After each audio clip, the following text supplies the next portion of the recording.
ಇದೆ ಮಾಡ್ತಾ ಇದ್ದೀವಿ.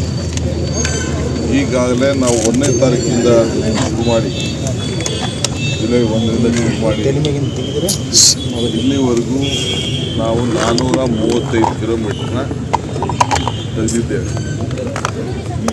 ಒಟ್ಟು 1340 ಅಂಗಡಿಗಳಿದ್ದು ಸುಮಾರು 1800 ತೆಳ್ಳ ಗಾಡಿ ಇತ್ತು. ಆ ತೆಳ್ಳ ಗಾಡಿಗೆ ಬೇರೆ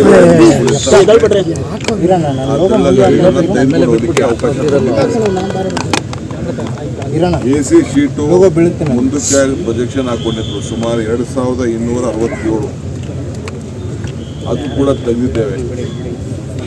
ಇನ್ನು ಸ್ಟೆಪ್ಸು ಮತ್ತು ರ್ಯಾಂಪ್ಗಳು ಅದು ಕೂಡ ಸುಮಾರು 2300 ಜಾಗಗಳಿತ್ತು. ಅದನ್ನು ಕೂಡ ತೆಗೆದುಹಾಕಿದ್ವಿ. 2642 ಪಿಲ್ಲರು ಬೋರ್ಡ್ ಸುಮಾರು 2447 ಶೆಡ್ಗಳಿತ್ತು. ಅದು ತೆಗೆದಿದ್ದೀವಿ. ಒಟ್ಟು 9878 ಜಾಗಗಳನ್ನು ಗುರ್ತಾಗಿಟ್ಕೊಂಡು ತೆಗೆದು ಈಗಾಗಲೇ ಡೆಬ್ರಿಸನ್ನು ಕೂಡ ರಿಮೂವ್ ಮಾಡಿ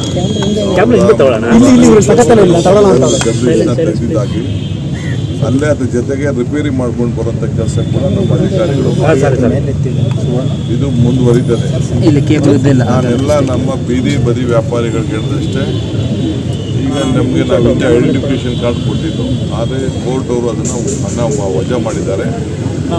ಮತ್ತೆ ನಾವು ಐಡೆಂಟಿಫಿಕೇಶನ್ ಕಾರ್ಡ್ ಕೊಡ್ತೀವಿ, ಬೇರೆ ಜಾಗಗಳನ್ನ ನೋಟಿಫೈ ಮಾಡ್ತೀವಿ.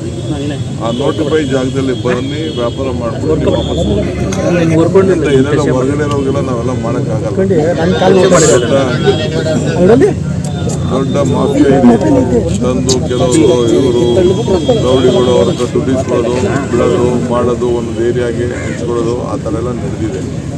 ಆ ಮಾಹಿತಿ ಎಲ್ಲ ಸೊ ನಾವು ಈಗಾಗಲೇ ನಮ್ಮ ಎಲ್ಲ 5 ಕಾರ್ಪೊರೇಷನ್ ನಡೀತಾ ಇದೆ. ಇದು ಮುಂದುವರಿಸ್ತೀವಿ. ಪೊಲೀಸರು ಮತ್ತು ನಮ್ಮ GP ಅಫಿಷಿಯಲ್ಸ್ ಇದಕ್ಕೆ ಉತ್ತಮ ಕೆಲಸ ಮಾಡ್ತಾ ಇದ್ದಾರೆ. ಅವ್ರಿಗೆ ಫ್ರೀ ಹ್ಯಾಂಡ್ ಕೊಟ್ಟಿದ್ದೀವಿ. ನಾವು ಇದಕ್ಕೆ ಎಲ್ಲ ಪಕ್ಷದವರು ಕೂಡ ಇದಕ್ಕೆ ಬೆಂಬಲವಾಗಿ ನಿಂತಿದ್ದಾರೆ. ಸೊ ಬೆಂಗಳೂರು ಸ್ವಚ್ಛ ಬೆಂಗಳೂರನ್ನು ಕಾಪಾಡಬೇಕು. ಆ ದೃಷ್ಟಿಯಿಂದ ಇವತ್ತು ಇಡೀ ದೇಶ ನಮ್ಮ ಬೆಂಗಳೂರನ್ನು ಗಮನಿಸ್ತಾ ಇದೆ. ಸೊ ಆ ಕೆಲಸ ನಾವು ಮಾಡ್ತಾ ಇದ್ದೀವಿ. ನೀವು ಕೂಡ ಮಾಧ್ಯಮದವರು ನಮಗೆ ಸಹಕಾರ ಕೊಟ್ಟಿದ್ದೀರಿ. ಆತಂಕ ಪಡೋದು ಬೇಡ.